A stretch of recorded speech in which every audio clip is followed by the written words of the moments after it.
I'm David Sandstrom, Vice President and Financial Advisor at Landaas Company. Dave, let's talk about debt in retirement.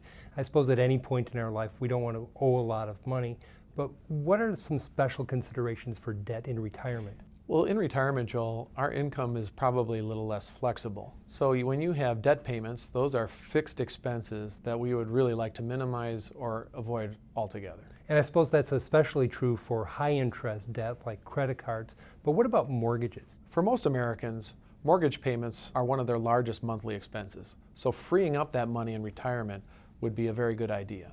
But I don't want you to think that it's a deal breaker to carry a mortgage into retirement. As long as you've planned for it, you have plenty of current income on a monthly basis to handle it, and your understanding of what those expenses are, carrying a little bit of mortgage debt into retirement is not the end of the world. And that's probably something that you should revisit once in a while because interest rates change, tax laws change that affect those mortgage rates? Correct, and I would highly recommend working with a tax professional so that you have a real solid understanding of what is that debt really costing me.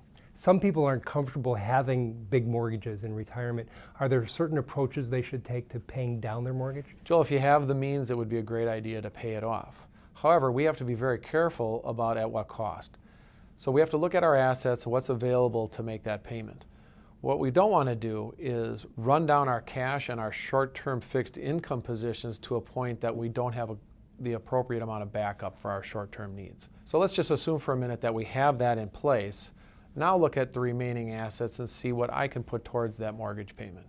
Cash is an obvious choice, no tax ramifications, it's liquid, pay down the mortgage with that.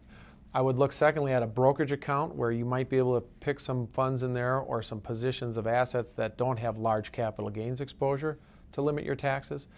And the third one is where I'm going to raise a little bit of a red flag, and that is in a tax-deferred account like an IRA or a 401k. Be very careful about taking large distributions all in one calendar year to pay off that debt. Sending a large portion of that in for taxes versus allowing that to continue to defer and grow for your retirement needs down the road. So ideally, we wouldn't have debt going into retirement, but if we do, we should prioritize what that debt is and prioritize how we pay it down. Absolutely, and I think it's important to have a plan as it relates to this. Get rid of that real expensive debt first, then maybe move on and concentrate on that mortgage. It might be at a lower interest rate, but might be a larger piece of that debt.